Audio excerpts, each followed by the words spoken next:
So in the movies, I know the movie's completely different from what really happens. But I have heard at one point that sometimes drug dealers will, they'll say, hey, hit this to prove you're not a cop or something. What if that happens to an undercover detective? What are they supposed to do? I mean, yeah, that definitely happens all the time.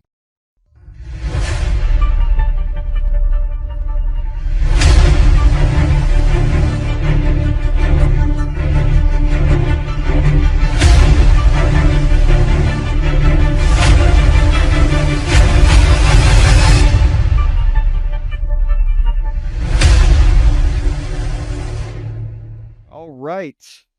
Welcome to the Mugshot Podcast. I'm your host, Chris Osick. I'm here with a good friend of mine today. This is Nick Hartbauer.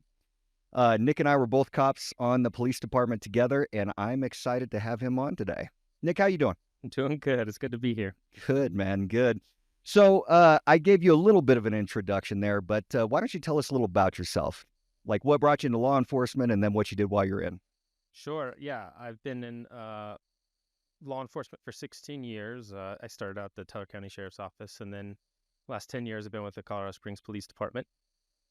In the very beginning of my career, I worked in the jail for a few months, and then migrated over to patrol. I did some SWAT or ERT stuff for a couple years in the very beginning, and at the end of my time at the Teller County Sheriff's Office, I became a narcotics detective working for a task force on the Colorado Springs Police Department for about the last year and a half that I was there, and then I went to the Colorado Springs Police Department's academy, and so I graduated from the academy and came out back to patrol on the patrol side for CSPD. Shortly after that, I was on the Colorado Springs Police Department's impact team. Nice. At the same time, or just a little bit after, I think that you got on one of the impact teams. I went on to Falcons Nice. impact team, and then after that, I went back to work as a narcotics detective for 3 years, and then for the past 4 or 5 years, I've been back on patrol. Okay. Okay. So now you started in the jail, and that was with El Paso County? Teller County. Teller County. Okay. What's that like? I mean, that's something I've never worked. I'm curious. The jail was fun. It becomes monotonous because like you do the same things kind of every day, the same checks. But it was fun kind of learning like, the criminal mind and talking to some of the, inmates in there. Because, I mean, you run the gamut of, people coming in for misdemeanors to, people that have committed murder. Yeah. So it's interesting to, see how they conversate with each other, how they try to get away with things, how they try to manipulate you and try to get away with things, try to get you to do things for them or get extra, supplies or commissary. Okay. And yeah, it was definitely interesting, but it definitely, for someone like me, I didn't like the monotony, the kind of the same thing, same kind of routine every day. I wanted more of a a constant surprise and not Sure. knowing what was going to happen. Absolutely. Yeah.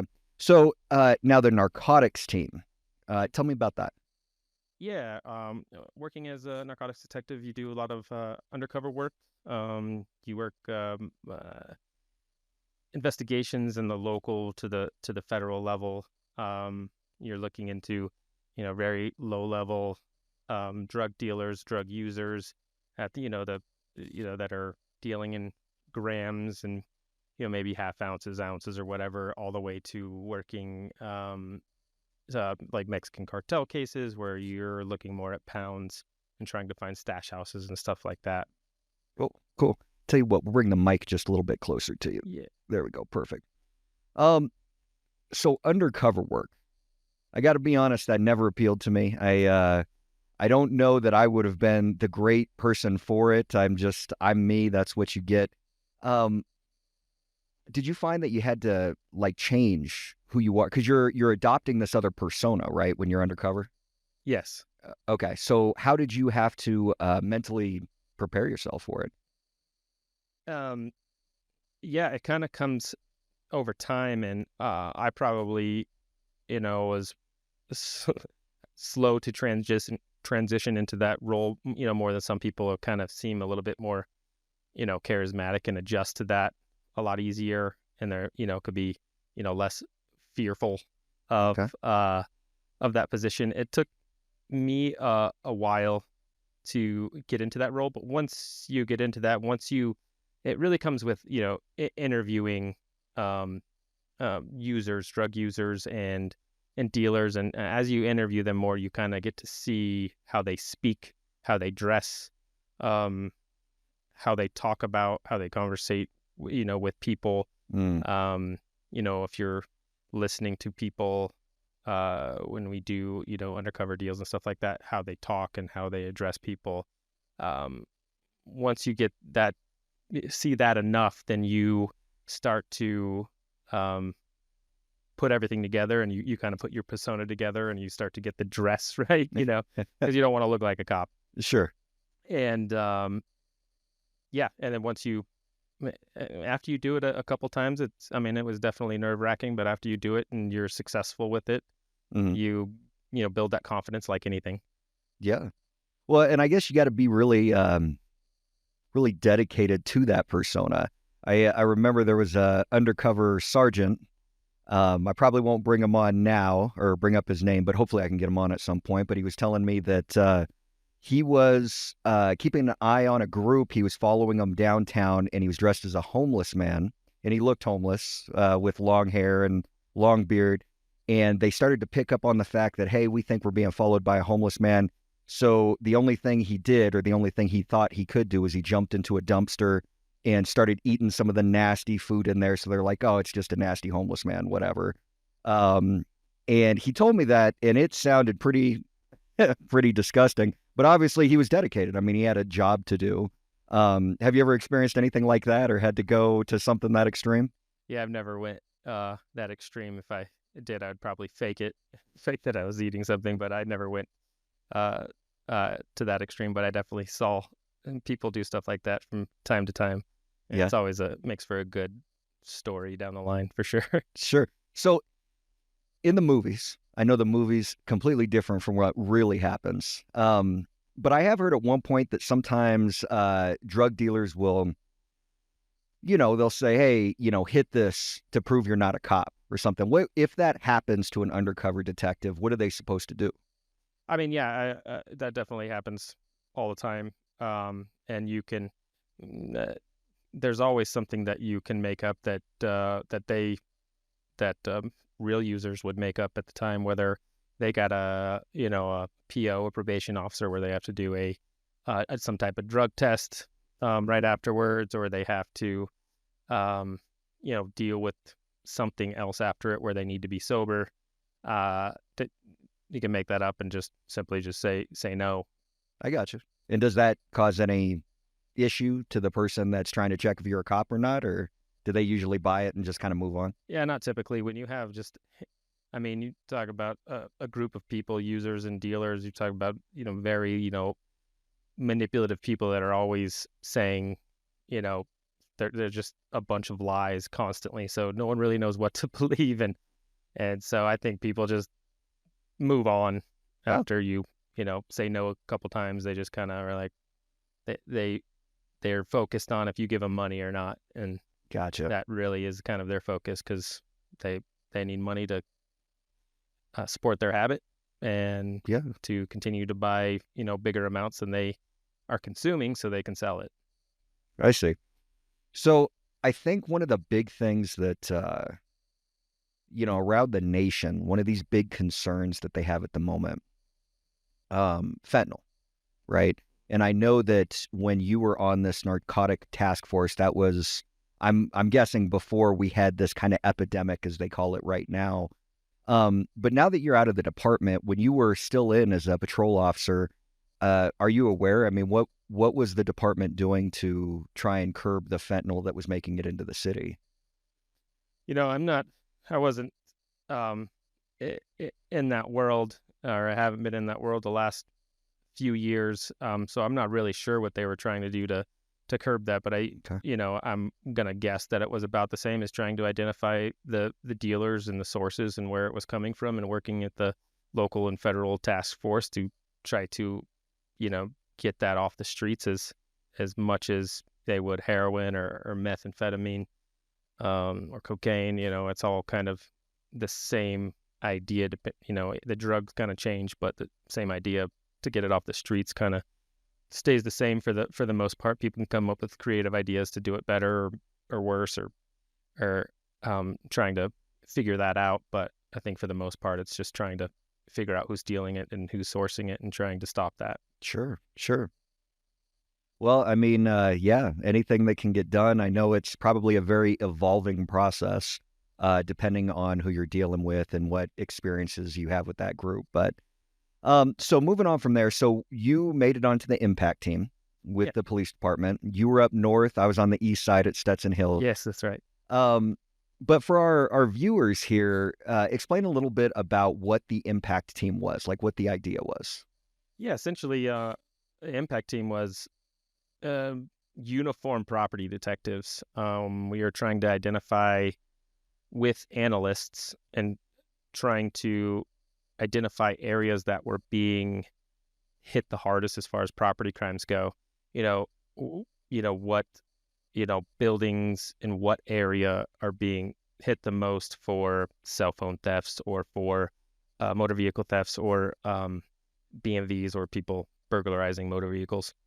And once areas were identified, analysts could, in all their genius, figure out, the bad guys that lived in that area and kind of give us targets to go after. They could figure out when that particular bad guy was in jail and when they're not, and to see if crime went up or crime was down when they're out. So it, kind of deducing like what bad guy is the most likely, for causing the surge in crime, and we would go after, those people. And it had a really good effect on, I don't even remember what our stats were. I mean, as a citywide, but they were pretty impressive Oh yeah, as far as who we were arresting and how much crime we were stopping and how much the percentages were going down in our areas respectively.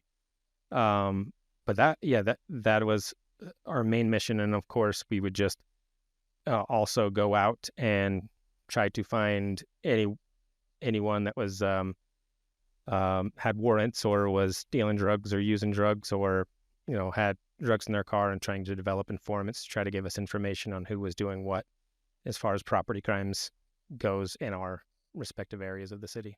sure. Yeah, one of the things that I really liked about the impact team, and I don't think Olav Cheney gets enough credit for this because it was kind of his baby, if I recall correctly. Like he put it together. But he was always big on the quality of life issues. He's like, if we solve the quality of life issues that are affecting a lot of these community members, we help the community. And through that, the community will help us. They'll let us know who the dealers are. They'll let us know what's going on. And I got to tell you, it worked. When I was on the east side, I would go to this apartment complex over there. And one of the things that I would do is I would just do a walkthrough. I'd meet people. I'd say, hello, how are you doing? And it was kind of interesting to me. I would have people make sideways comments like, well, I'd be doing better if my AC was working correctly or something like that. Mm-hmm. And from there, I would just ask them what unit they were in. I'd go down to management. I'd be like, hey, this lady in such and such apartment, she's requesting a better AC. Is there anything you can do? And the apartment worked with me because they knew that I was helping them out by being there. So they'd get her an AC, and then down the road, I would also give the lady my business cell phone number. And then she'd call me, say, hey, this robbery just happened. We know the person ran over here. And we were solving all sorts of crime. But at the end of the day, I think the best thing about it was, we were helping the people that truly needed help. And they were starting to see that. Like we were their personal cop almost in a way. You know what I mean? Which isn't really something that you see much anymore. I mean, would you agree with that? Yeah, no, that was definitely one of my areas where I was able to get the most information, was becoming a personal cop to business owners, especially, like you say, apartment managers, hotel managers, Sure. Yeah. maintenance people in hotels, the maids, because they know who's there. They see the people there every day, so they can identify people, and they also want to keep their business, booming. So if they have a personal cop where they can be like, it's this person that's doing all this stuff. He or she's actually, pushing business away and kind of making things, rough around here. Sure. They'll call you and tell you exactly what's going on, or if you ask and you help them with, their quality of life issues, like you said, well, they're definitely gonna uh, be more likely to let you know what's going on. Yeah. Well, and I mean, so now that being said, let's call out the elephant in the room, right? Our agency made the decision that it no longer wanted the impact team. It was trying to stop or reduce our response times to priority one call for service. Um, but I know when they decided to release us from that specialized unit, we went back to patrol. It seemed as though we were getting hit with more crime. And I know I talked with a lot of my partners down on my team, and I said, well, we had made all these arrests to these prolific offenders. And by the way, a prolific offender, that's someone that has a career of doing the same type of crime over and over and over again. This isn't a one-time offender. And you can pretty reliably guess that they are going to be, once they get out of jail or prison, they're going to be returning to do the same exact thing.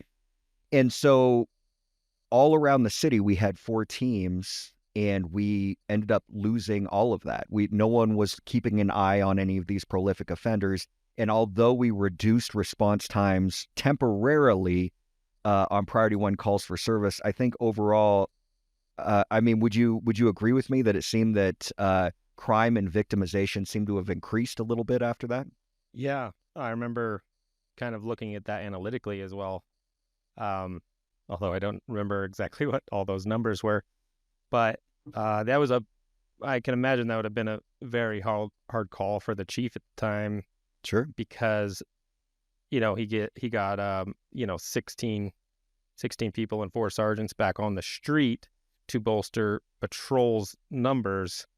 But the way we were seeing things is like, now you don't have 16 people and 4 sergeants focused on getting the prolific offenders out of the street, and there's no way to really navigate that Yeah. the way we were doing it by us being back on patrol. And I agree that I think it actually hurt more, because I think we were helping patrol with calls for service by identifying those prolific offenders and getting them put in jail longer on stop programs or whatever we had working with the DA's office. I think that was extremely helpful, beneficial to the city as a whole, because, I mean, we kind of really had a bead on exactly who was doing what, and we were getting a lot of arrests, and a lot of arrests were, eliminating those prolific offenders from getting out of jail, after a couple of days or whatever. We were putting them in jail for longer, so there wasn't as much crime committed. And then once we went back to patrol, there wasn't really any stopping that.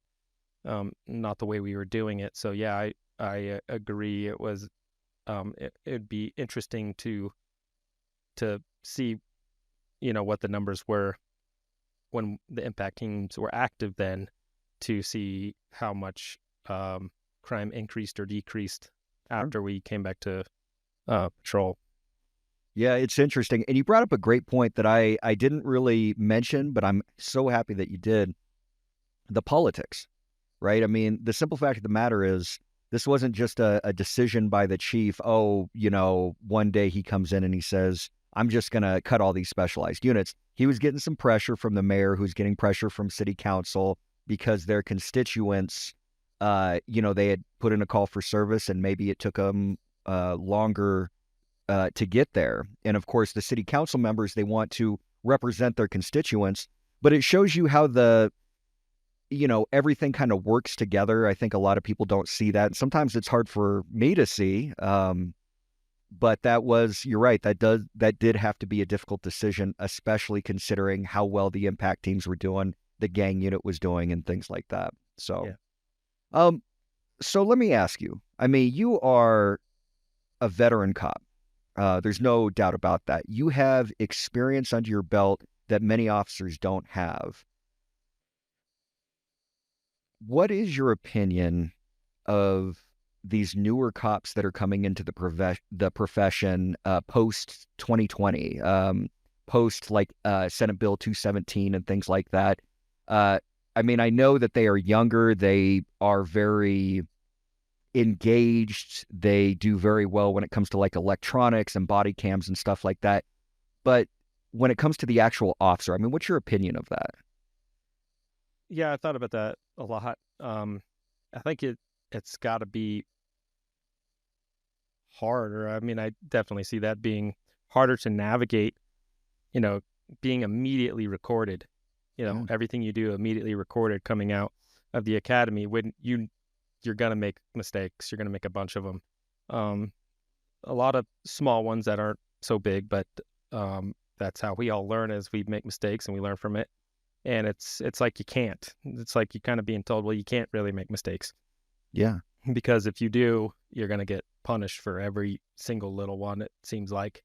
And um, it I think what it does for newer cops coming out is it kind of makes them robots in a sense. Like their chance for being creative or kind of thinking outside the box with investigations, or how they're going to interview somebody, or how they're going to go about this investigation. And they're going to kind of, yeah, they're within policy on something, they're within the law on something, but they're trying to push the limits to be creative, to um, kind of just expand their knowledge and expand their investigative techniques. Uh, Sure. Yeah. it really kind of puts them in a box more, to know that they're always, being watched, which I wasn't a fan of body cams when they first came out, and I loved them very quickly, Yeah. because they do help a lot, because just on complaints or whatever, and you can see Yeah. exactly what you did, or you can learn from what you didn't do right.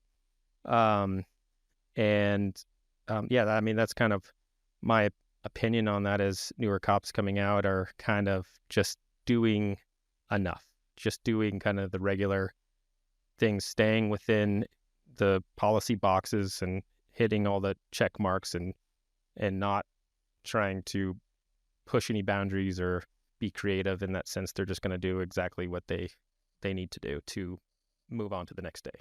No, I totally agree with that. I think before I left, and I've been gone for about a year now, um, the complaints that I was seeing with some of these newer officers, again, they reminded me a lot of when I came into law enforcement. Like I was gung ho, I'm ready to go.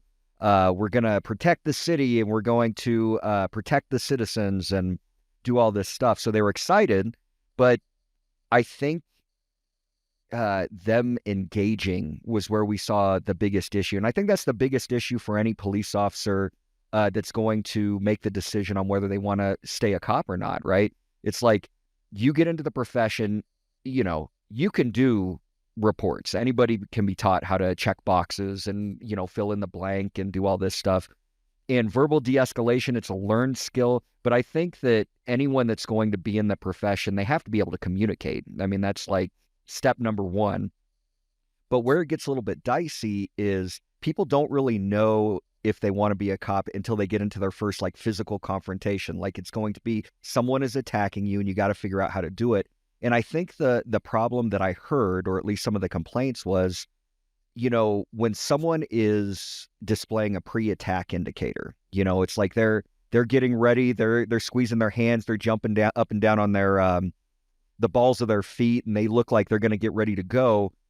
To a veteran police officer, you would see that and you'd say, okay, either I need to try and de-escalate, but if that's not working, I may need to step in and take physical action to stop this guy before he attacks me, or you at least need to be prepared for the attack. And a lot of these officers, they get stuck in this realm of, I don't want to go hands-on. I'll just continue to try and de-escalate the situation. And it almost seems like it emboldens the bad guy, right? Like Yeah. when they know the cop isn't going to do anything and they're like, man, this guy, he's told me to, put the gun down 10 times and he hasn't done anything about it. Why would I put it down on the 11th time? You know what I'm saying? So that's at least kind of my impression. Would you agree with that? Yeah, I mean, I think I came into law enforcement at a time where, the old school ways are kind of on the way out and coming into this, a lot of like this, the new school ways. So you got to see a lot of where people jumped to hands on too quickly. And Sure. now it's where there's a lot more of not going on hands on quick enough. And it's finding that, you know, happy medium of when to stop trying to de-escalate and when Yeah, to, like, it's obviously not working. Like absolutely. nothing's going to work, and trying to understand that more, and but not being uh overzealous in a sense, and jumping in there while there's obvious chance to de-escalate, Sure. just can make problems for everyone. And if there's ever a chance to, you know, de-escalate without going hands on, it's better for everyone, and nobody gets, hurt. We don't get, injured on the job. We don't have the suspect get hurt, and Yeah. we're able to kind of calm things down the right way. But yeah, uh, it it especially there's a hesitancy, I think, also with body cams, and especially newer cops. They're like, okay, I think I should go hands on now, but let me just say a couple more times commands so I'm clearly on the camera correct. And like you said, it kind of is emboldening the suspect to just kind of be amped up more. So by the time you go hands on, you got someone that's already planned his attack on you. You giving him an extra minute or 30 seconds or whatever, Yeah. and that can be dangerous. Yeah, I definitely think so. I think we've all had experiences where either we hesitated too long or, we were right there, right when an attack was about to happen, and we all kind of learned from that. Um, De-escalation is an interesting thing because I think given enough time, you can pretty much de-escalate anyone. But I think some of these cops also feel the pressure of, how long am I on this call? Is this a harassment complaint? We don't have any probable cause, and yet you're there 3 hours trying to de-escalate this when maybe that's not required or necessary. And that is also probably on their mind, is how long do I take with this before I just need to say, okay, we're done and move on. So Yeah, for sure. I mean, I think that is there's a balance to that, and that comes with time. I think that can really only, come with time, is an understanding, and like you said, like quality of life for people. Are you sticking around that harassment complaint with this person yelling, going crazy because the people in the apartment complex or whatever are calling in like this guy's just screaming, and she sure. might be having some type of mental episode or whatever? Do you walk away quickly knowing that you're going to be called back anyways, or do you stay a little bit longer to help get rid of the problem and maybe talk him into getting a ride, back to his house or somewhere else, Yeah. a homeless shelter, whatever it may be, to get rid of the problem so you don't have other cops going there an hour later, 2 hours later, 3 times in the same night, where it's taking up that many more resources. And I think that comes in time and experience, Sure. as a police officer, trying to balance that. Yeah, it's funny. Were you around when they taught ask, tell, make? Yes. Yeah, that okay. So I know for the viewers out there, ask, tell, make is essentially that was your protocol at the time. If you have to take action against a person, you ask them, so hey, can you sit on the ground? If they say no, you tell them sit on the ground, and then if they say no again, then you help them sit on the ground, whatever that looks like. And you talk to some of the veteran officers, and I think that there is a time and a place for that. I went to a verbal de-escalation course a few years later, and they said, well, that could be too aggressive. I mean, you're just basically jumping right into do as I say without really taking any time to de-escalate. And so they had a whole different equation lined up, and it was essentially You do your introduction. So you just say, hey, I'm Chris. I'm with the police department. This is why I'm here. Then you listen to whatever it is they have to say and you just try to understand where they're coming from. And then you give them a positive and a negative. And so it was, hey, let's, as an example, someone is on someone's front lawn and they are, they have a sign and they are protesting whatever that person happened to do. And we see it on occasion, right? And so you can't do that. That's that person's property. However, going out to the sidewalk, that would be totally fine, right? And so what they would say to do in this program is you give them a positive and negative. The positive saying, man, it is absolutely your right to legally protest. You're in an area, unfortunately, where you can't be, but if you take 10 steps back that way, you can keep protesting all day. It's legal to do that. The negative being, if you don't and you continue to do it here, I'm going to have to give you a ticket and remove you from the scene. And then you let them choose. And if they choose the positive one, problem solved, you're gone. If they choose the negative one, then you do what's called the confirmation. And that is, okay, am I hearing that you would rather get ticketed and removed than take 10 steps back that way? And then you take action, whatever it looks like. So it's a little bit more drawn out. And I asked the instructor, I said, so, dude, that's a lot, trying to remember how to phrase the positive and the negative and analyze the situation while you're right in the middle of everything. And he goes, yeah, but you got to think about it like this. First of all, you are giving the person every off-ramp. So that way no action has to take place, right? They're doing everything that they can, or they have every opportunity to choose that. And then if they choose the bad option, you have to always assume you're being recorded, whether it's body cam or someone out there is filming it. And when it goes out to the public, then they say, well, look, this cop literally gave him every opportunity to not do what he's doing, and he did it anyway. So we went and we cited him. So I liked it. I thought it was good.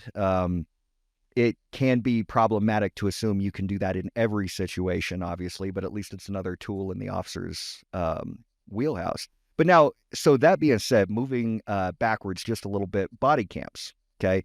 I know you said that you were a little bit hesitant about them when they first came out, and I agree with you. I was totally like, man, I think the hesitancy to explain it for me was I was more scared that the supervisors were going to be constantly monitoring it and they were going to hit us for anything that maybe you didn't even realize you were doing at the time. So like a big one that officers do is they have a computer in their car. And if you use that computer while the vehicle is in motion, so you're going to a hot call for service, that can be a policy violation and you can get really slammed for that, even though in the grand scheme of things, maybe you had to do it because it's a shooting or an active shooter and you got to get there. And so I was nervous about it. Is that kind of where you were coming from as well? Something to that factor? What were your feelings on body cams initially? Yeah, exactly. Big Brother, I think, was on everybody's mind of you can be Monday morning quarterback for every little thing that you do. And I think in some instances that unfortunately happens. But I think a lot of the time, from what I saw, it was handled well as far as that goes. And yeah, I know there are policies that people were worried about, like, computer usage while you're driving, which is impossible to not do. It just has to be a policy for, legal reasons or whatnot. Sure. People were worried about that, and I didn't really see, little things like that coming into play in internal investigations so much, which was nice to see. I'm not sure how much they did or didn't. But yeah, it was not only that, but it was just thinking back to when I was a rookie and how much I messed up when, speaking to people, Sure. or, thinking how dumb I sound, Or cussing on a call for service, something like that. or Yeah. kind of getting a little too amped up or taking things a little bit too personally, at the beginning, when you're trying to learn to not take things personally and just address it professionally. Sure. Being, subjective versus objective, and you learn that over time. So, once I realized I had already learned that, body cams came out, and seeing myself on body cams, I'm like, oh, I'm totally fine. This is great. And, Yeah. like, I can explain it, everything I do, on body cams, to articulate it to, what I was thinking and feeling, and what my techniques were, what my the reasons behind that were. Mm. But it definitely would have been harder. Um, uh, Definitely feel for new people coming in as cops, because I mean a lot of your mistakes are going to be right there, in 4K, as they Yeah. say. And then the sergeant brings it up during the lineup and says, "Hey, this is where you messed up. Broadcast it to everyone." Yeah, now that can be uncomfortable, but a training, Yeah. thing that has to happen.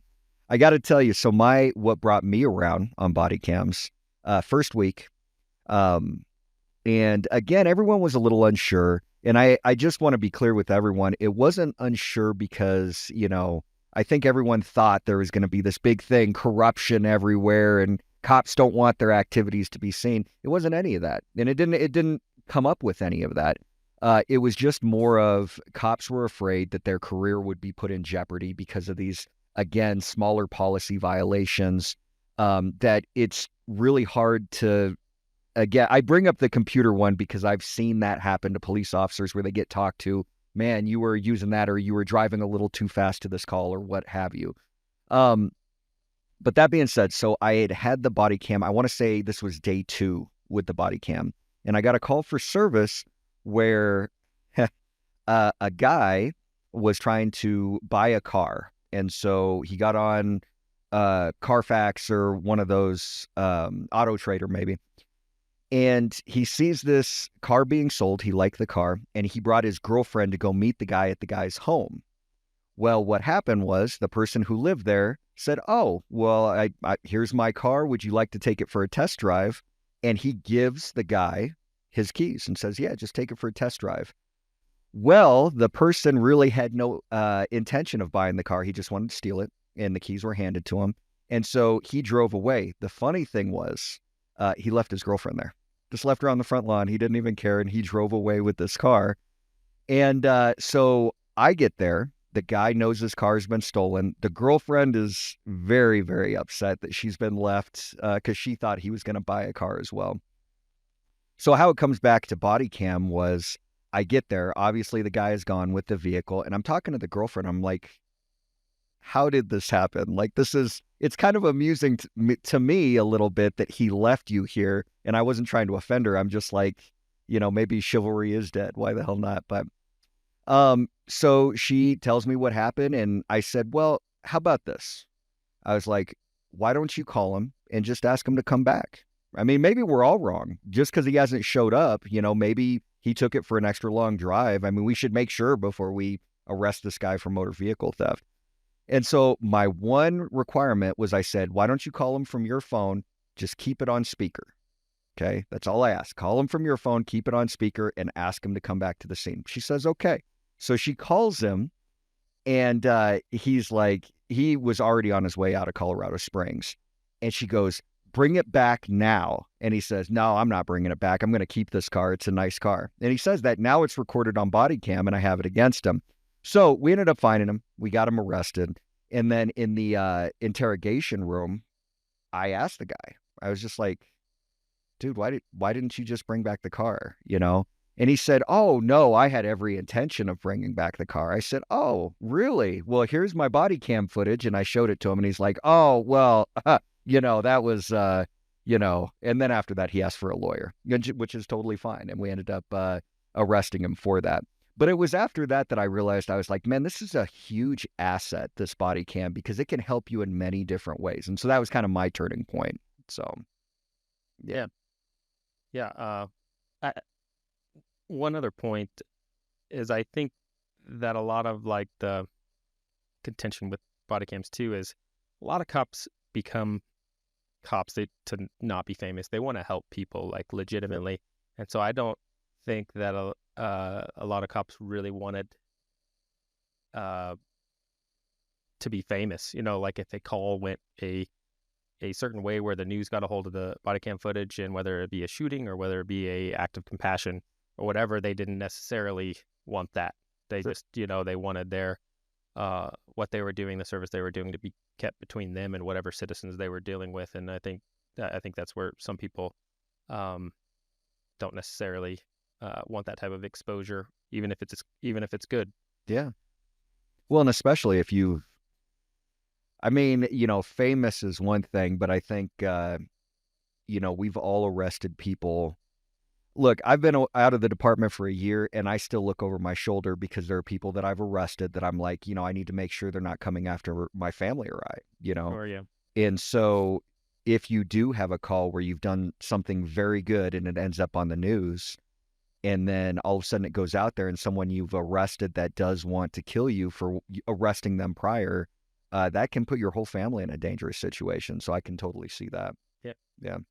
So let me ask you, man, with your career that you've had and all the stuff you've done, I mean, can you think, I know everything probably runs together, but can you think of any like really exceptional story or any call for service that really stands out to you that you've been a part of or anything you've done?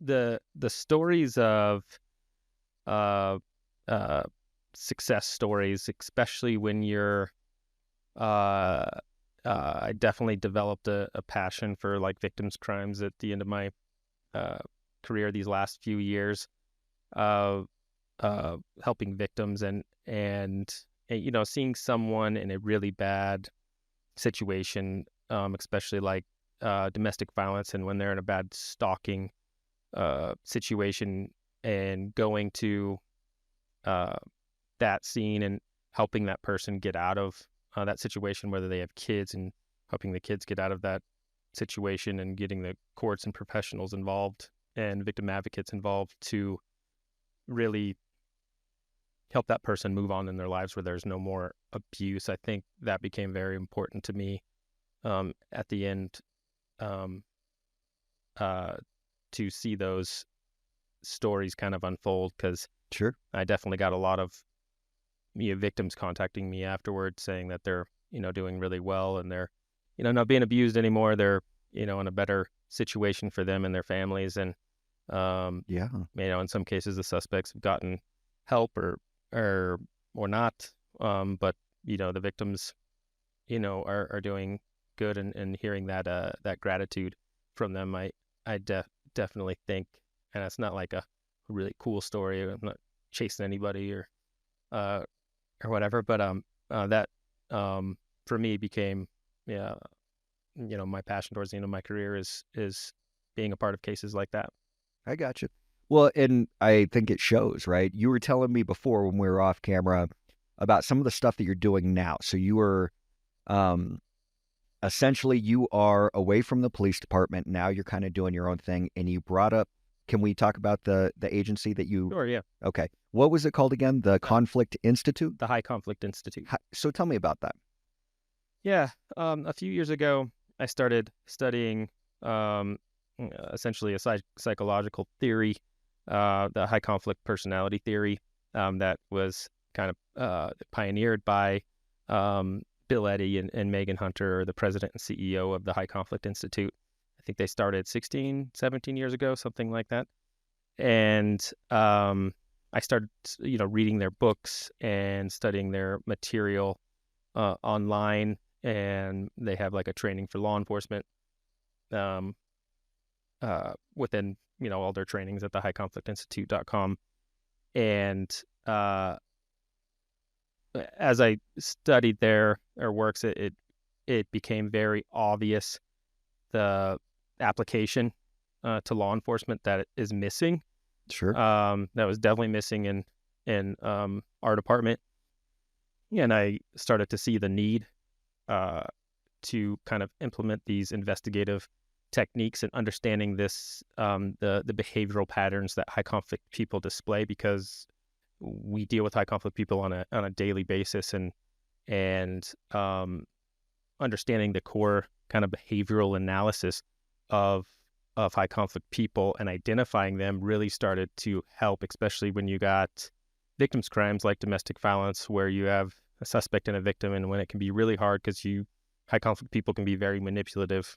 The more intelligent they are, the more manipulative they are, and it can be hard for police to determine, who's the victim and who's the suspect here, because someone's lying to you, and someone might not be telling you anything because they're too scared or whatnot. And and we're kind of, you know, our feet are kind of to the fire when, because we're supposed to arrest somebody if there's probable cause. And when we see probable cause, okay, there's injuries to both people or whatever, and identifying, the high conflict person I started to see was the suspect in almost every single scenario. They're the um, predominant and usually the primary, aggressor in those situations. And so I started to study more and more of the High Conflict Institute's material and, the methods on how to treat the suspects to get them to be cooperative or enough, and to identify, really identify who the victim is, so we don't, victim blame and kind of re-victimize or victimize the victim even more by believing the suspect. And as I started to understand that more, not too long ago, I got into contact with the CEO of the High Conflict Institute, and she talked about wanting to do some trainings with me, or me Nice. helping with the institute and putting some of that stuff together to help train people in family courts and law enforcement, and et cetera. Sure. Well, and so something you were mentioning to me before, and let me see if I get this right. So approximately 10% of people, or no, is it 10 people or 10% of people in your life? 10% of people in your life are these high conflict individuals, right? Yes. So I mean, that means that everyone has them, and Yes. I can think of quite a few off the top of my head. Um, I mean, is there a tip that you can give people on how to deal with people like that, whether it's like a coworker or something like that? Anything you can think of? Yes. So the four behavioral patterns that they all display are all or nothing thinking, preoccupation with blame, unmanaged emotions, and threats or violence. So preoccupation with blame and unmanaged emotion, I think, are the easiest ones to see right away. When you're talking about unmanaged emotion, it's people's emotion for the scenario is too high or too low, or not at all. I mean, there's times I go to domestic violence calls and people will try to fake tremors, like they would like shake, but then their little tremors would stop, and tremors aren't controllable. And so people that would, really victims that would really have tremors, the tremors would stay, until they slowly kind of phased out, or maybe they would stay, majority of the call for service. Yeah. And people are screaming and crying at, a situation, and they're breathing heavily, and they're it's like kind of an act, and the situation doesn't really call for that amount of drama. Sure. Or I mean, I would see the other spectrum, and this is probably more like kind of like the sociopathic type of people or antisocial people, where they would almost show no emotion, like they knew that they were gonna manipulate you into believing their story, and they were just totally fine with you being there, like it wasn't that big a deal. And the preoccupation with blame, generally, when you asked a suspect, in domestic violence, especially, what's happening here, they'll tell you about all the bad things that happened today, and they'll tell you about the previous 10 incidents, and for 10, 15 minutes, you won't get to say a word, and they'll just keep telling you how much of a monster, the victim is. And they'll tell you everything, and you're not even asking about what happened yesterday or a year ago, and they just keep going and going and going. Where victims, they don't have that preoccupation with blame, and you generally have to pull every bit of information from them because they're scared to tell you anything. A lot of times, not always. But you still have to pull information out, some more than others. And then, of course, like you got like threats and violence, and that can be a gamut of things where if you ask victims about the beginning of the relationship to where it is now, you'll see like it was yelling and verbal abuse, and then it was breaking things in the house, and then it started to evolve into pushing and shoving, and then it could have gone even more serious and more serious violent offenses like strangulation, stalking, and um, even weapons coming out, and that type of thing. So those are that's the one of the biggest tips for people is to see those four behavioral patterns along with um,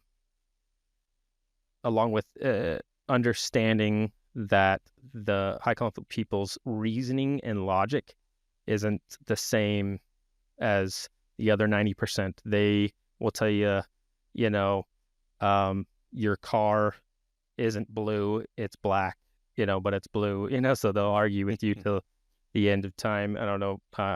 Some people have heard about the to not argue with donkeys. It's kind of a story, but essentially it's understanding that their reasoning and logic is so skewed that there isn't arguing with them. They know exactly. They're the smartest person in the room. They know everything. They know your car's black. You're not going to explain to them that it's blue. You're going to be wrong no matter what you say, and you're not going to convince them. So that's also the type of person you're dealing with. And if you're dealing with that type of person at home, if you feel like you're walking on eggshells all the time, or 90% of the month, 90% of most days, if you feel like you're walking on eggshells in your own home, you're probably dealing with a high conflict person. No kidding. And so can these people do anything to change, or is it just that is their personality? What you see is what you get. And yeah. So typically people develop a high conflict personality from childhood trauma, or it can be genetic. But even if it's genetic, they generally have to, have a parent or someone kind of teach them those high conflict behaviors. I see. And understanding that, understanding brain development, brain continues to develop to your 25. Once you hit that kind of point where your brain is developed and you develop that personality, it is very hard or impossible to get that, high conflict personality reversed. Very few people will seek help for it. It's very rare for it to happen. It usually has to be court ordered. And there's a lot of people out there that feel like they're fixers and they have hope for a relationship, whether it be with their family, their spouse, coworker, whatever. They feel like they can help fix them and change them, and it's not going to happen. You can't do it. And when you understand that and understand it's going to take probably some type of court order for them to get help, and some people they even get court ordered to do that don't even show up for those kind of therapy sessions to understand what's going on with them and to fix that. Man, that's I think we've probably all met a person like that in our life that we can think of. So now professionally, I know this is still, to be determined and it's still going down the road, but so anyone that has someone like that in their life, they can look towards the High Conflict Institute to get some of that training. Or yes, yeah, definitely. If you visit the highconflictinstitute.com, all the Bill Eddy and Megan Hunter's books that they've authored or co-authored together, plus they have other people in their library that they suggest their books to read for certain situations. I have typically suggested BIF. It's called Brief, Informative, Friendly, and Firm. It's a book on how to communicate with a high conflict person in your life, and those tips work exceptionally well. This is even good for HR nice. Personnel to understand this. They have BIF books, and they've written them for co-parents, for management, a bunch of different variations of that book for certain situations. Splitting is another book that I recommended to people. Is if you're breaking up with somebody, or you think you're going to break up with somebody, or you're already broke up with somebody and you're in the middle of it, it really helps you understand where you're at in the relationship, what's going to happen during that splitting period, how to kind of get through it, and it's been extremely helpful for people A very good book for anybody. I'm on my fourth or fifth time now reading this book. It's called Five Types of People That Can Ruin Your Life. That explains all five types of high conflict people. And it explains them in detail and how each one of them acts. And a lot of high conflict people have multiple different of those, personalities kind of mixed together. And it kind of helps you understand that. It really helps you understand that really well. And you'll definitely know if one of those people are in your life after you read that book, and how to deal with them, and the methods for dealing with them are extremely helpful. And the other book that I recommended a lot is called Dating Radar.